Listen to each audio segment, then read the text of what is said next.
মমতা দিদি ভালোবেসে বরণ করে রাখবো তোমায় মন মন্দিরে। গাইঘাটা থানার সামনে বিজেপি ও তৃণমূলের পাল্টাপাল্টি কর্মসূচি। গত 20 এপ্রিল উত্তর চব্বিশ পরগনার গাইঘাটা থানার সামনে অবস্থান বিক্ষোভে সামিল হয় বিজেপি। পুলিশের বিরুদ্ধে একাধিক অভিযোগ তুলে থানা ঘেরাও করে এবং বিক্ষোভ প্রদর্শন করে বিজেপি নেতাকর্মীরা। নেতৃত্বে ছিলেন বনগাঁর বিজেপি সাংসদ শান্তনু ঠাকুর। উপস্থিত ছিলেন লকেট চ্যাটার্জি, অর্জুন সিং সহ অন্যান্য নেতৃত্ব।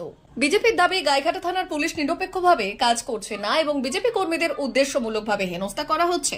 বিজেপির এই কর্মসূচির জবাবে আজ একই স্থানে পাল্টা প্রতিবাদ সভার আয়োজন করল তৃণমূল কংগ্রেস। বাংলার উন্নয়ন করছেন যেভাবে আজকে কেন্দ্রের বঞ্চনার বিরুদ্ধে দাঁড়িয়ে আজকে যে উন্নয়নের নিরিখে বাংলাকে মুড়েছেন মমতা বন্দ্যোপাধ্যায়, যে একদিকে লক্ষ্মীর ভান্ডার থেকে শুরু করে পর এক একটার পরে প্রকল্পের মধ্য দিয়ে যে স্বাস্থ্যসাথী থেকে শুরু করে যে কেন্দ্রীয় সরকারের কোনো অবদান নেই, এই রাজ্য সরকারের কোষাগার থেকে নতুন করে বাংলার বাড়ি তৈরি করে দিচ্ছেন, স্বাস্থ্যসাথী চিকিৎসার ব্যবস্থা করছেন, 100 দিনের কাজের টাকা দিয়েছেন। ওরা মমতা বন্দ্যোপাধ্যায়কে খুব ভয় পায়। পুলিশের সম্মান রক্ষার দাবিতে আয়োজিত এই সভায় উপস্থিত ছিলেন গাইঘাটা তৃণমূল নেতা সুভাষ হালদার, প্রাক্তন বিধায়ক বিশ্বজিৎ দাস এবং রাজ্যসভার সাংসদ মমতা বালা ঠাকুর।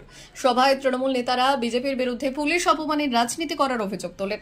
মমতা বালা ঠাকুর সরাসরি শান্তনু ঠাকুরের বিরুদ্ধে আক্রমণ জানিয়ে বললেন, গণতন্ত্র এবং আইনের শাসনকে কলঙ্কিত করার চেষ্টা হচ্ছে।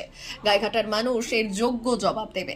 মাননীয় মুখ্যমন্ত্রী এবং পুলিশের বিরুদ্ধে যে সভা করেছিল তার প্রতিবাদ সভা এখানে, যে আমরা চাই যে মানুষগুলো এখানে প্রতিবাদ পুলিশের বিরুদ্ধে যে কথাগুলো বলল, আজকে সেন্ট্রালের বিরুদ্ধে কেন কথা বলছেন, আমরা চাই যে সঠিকভাবে মানুষের সেই পরিষেবাটা পায়। উন্নয়নের কথা বলুন, সেন্ট্রালের কি উন্নয়ন, তারা কি উন্নয়ন করেছেন, মাননীয় মুখ্যমন্ত্রী মমতা বন্দ্যোপাধ্যায় কি উন্নয়ন করেছে, তার প্রতিবাদ সভা আজকে সেখানে দাঁড়িয়ে হাজার হাজার মানুষ তৃণমূল কংগ্রেসের কর্মীরা সেই প্রতিবাদ সভায় আজকে এসেছে, তারা জানাতে যে আমরা মমতা বন্দ্যোপাধ্যায়ের সঙ্গে। এই দিনে তৃণমূলের সভায় প্রচুর কর্মী সমর্থক উপস্থিত হন এবং শান্তির বার্তা পৌঁছে দেওয়ার শপথ নেন। প্রতিবাদ সভাকে ঘিরে গাইঘাটা থানার সামনে ব্যাপক পুলিশের নজরদারি ছিল, তবে কোনো অশান্তি ঘটেনি। না না, বিজেপি বলে কোনো কথা নয়। সমাজে যারা ওই সম্প্রদায়ের মানুষ ওই রকম আচরণ করে, অর্থাৎ আচরণের ব্যবহারে কথাবার্তায় যারা ওই রকম আচরণ করে, আমি তাদের প্রসঙ্গে বলি। এই যে যেমন চার বেদনপুরা যে ধরনের আচরণ করে, সেই আচরণ যারা করে সে যে কেউ হতে পারে, যারা ওই আচরণ করে তাদের বিরুদ্ধে এই বক্তব্য। রবিবার 20 এপ্রিল এই জায়গায় দাঁড়িয়ে অসভ্য ভাষায় আক্রমণ, কুরুচিকর মন্তব্য, পুলিশের তালা দিয়া গেটে আটকে রাখা এবং পুলিশ যাতে বাইরে গেলে মানুষ প্রতিরোধ করে, অস্ত্র তুলে দেওয়ার জন্যে কেন্দ্রের একজন প্রতিমন্ত্রী এখানে বক্তব্য রেখেছেন। সেখানে প্রাক্তন সাংসদ অর্জুন ওখানে বক্তব্য রেখেছেন এবং বক্তব্য লকেট এসে এখানকার মানুষ একটা ভীত মতন যে হঠাৎ কি ঘটনা ঘটল।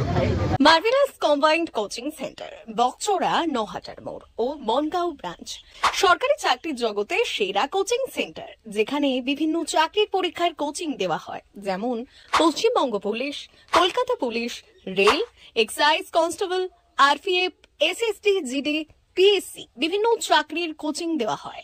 যোগাযোগ নাম্বার 6295344142।